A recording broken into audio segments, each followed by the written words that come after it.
All right, well, kingdom greetings and God bless you. So, I just wanted to come on here and give you guys a very short word of encouragement in relation to the prophetic word, for prophetic encouragement for those of us in this season that have been in a comatose state. We've been silent, we've kind of been beat up a little bit, we've been struggling in our faith and what have you. So, those of you who know a little bit about what's going on, you can look at my first post. I'm not going to go over it again. So this is the word of the Lord for today. So he said, in the month of August, this is the month of new beginning, the month where God starts fresh. This is the 8th month. Prophetically, it's a month of new beginnings. All right. So this is what God is saying. Zechariah chapter 2, verse 7. It says, "Up, Zion, escape those of you living with the daughter of Babylon." In other words, those of you who have been struggling, those of us who have been struggling, who have been kind of felt beat up, kind of felt left alone, felt rejected, felt like nothing works, so why try? Right? Many of us, myself included, have been going through this season, and God is saying, enough is enough now. It's time to get up. And so this is what up Zion means. Number one, awaken, which means become spiritually alert. Number two, arise. Stand up from complacency and passivity. Number three, respond. Move in obedience and without delay. Fourthly, separate, which means leave environments contrary to God's purpose and that drains you spiritually. This includes relationships, environments, geographic locations, etc. Number five, return. Come back to the place of God's presence and covenant. All right, come back to your walk with God. Come back to the place and the position in the spirit where you rule and reign with Christ. All right. Then it says, up Zion means escape.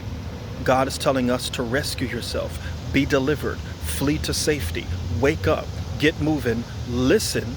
This is the season now that God is calling us to reawaken our ability to hear his voice accurately, to remove any and every voice that threatens your prophetic senses. Okay. Arise. And the word up Zion, when you study it out in Hebrew, it's an urgent call. So this is not a passive call. This is God urgently calling us. Wake up, escape, shake off the dust. All right. Now, let me share with you the first step to being restored. Let me go ahead and say it like this. Okay. In order for you and I to escape, to be free, to ascend, to realign, to awaken, to move and advance within God's plan, purpose, and place for us, we must do 5 things. Number 1, war. Number 2, intimacy. Number 3, revelation. Number 4, strategy. And number 5, movement. I'll deal with these later. So the very first step, okay, of getting up and being delivered from this Babylonian season we're in is rebuild your altar. Alabaskadi shalom brakata. God is saying to you and myself, rebuild your altar. Now, what are some of the benefits for rebuilding your altar? Okay, there are 1, 2, 3, 4, 5, 6, 7, 8, 9 benefits. All right, let's read these 9 benefits real quick. Number 1, this rebuilds your spiritual authority. Number 2, this rebuilds your power in the spirit. Number 3, this refreshes your anointing. Number 4, this realigns both your heart to God and your ear. Okay, in other words, it awakens your prophetic anointing. Number 5, okay, this builds spiritual stamina. You're going to need this for the battle that's coming. All right, number 6, this enhances all spiritual technologies and senses. Okay, number 7, this draws the glory of God closer to you. All right, this is going to be important. Number 7, okay, number 8, this reactivates the angelic. Warfare without angels, it's just suicide. All right, and then number 9, this weakens the flesh and builds up your spirit, your anointing, your mantle, and your identity in the spirit. Okay, now let me give you some scriptures to encourage you with, as he has encouraged me. All right, here we go. 1 Thessalonians 5:17, make your life a prayer. That's the Passion Translation. New King James, pray without ceasing. Romans 12:12, Passion, this latter part of this verse, don't give up in a time of trouble. but commune with God at all times. In other words, let me warn you prophetically, warning me and you prophetically. When you and I begin to rebuild our altar, the devil is going to fight you. The devil is going to fight us, okay? Because one thing that Satan hates is a praying kingdom citizen, okay? So as you and I are rebuilding our altar, the Babylonian system is going to fight back, all right? All right, so this is why, this is the verse that God gave me for you and me. Don't give up in a time of warfare or in a time of trouble or in a time of backlash or retaliation. But what's the answer? Commune with God at all times. Rebuild your altar. Isaiah 62 verse 6 through 7, I have set a watchman on your walls, O Jerusalem. They shall never hold their peace day or night. You who make mention of the Lord, do not keep silent. For the past season, the devil has made me silent. I'm going to be honest, I'm being vulnerable. The devil silenced me.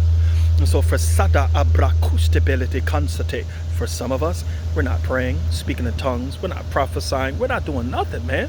We're complaining, we're frustrated, but we're not really saying anything that threats Satan's purpose, plan, kingdom, and influence. So that's why he has been efficacious in silencing us. Nevertheless, God says, you who make mention of the Lord, do not keep silent. God is saying, stop being quiet, open up your mouth, saith the Lord of hosts. All right, here we go. And give him no rest till he establishes and till he makes Jerusalem a praise in the earth. Give him no rest till he establishes. This is what we call persistent prayer. The bas kadush kateya. God says, don't start big, start very small. First, commit to yourself, you're going to show up to a place and a time of prayer and intercession between you and the Lord, okay?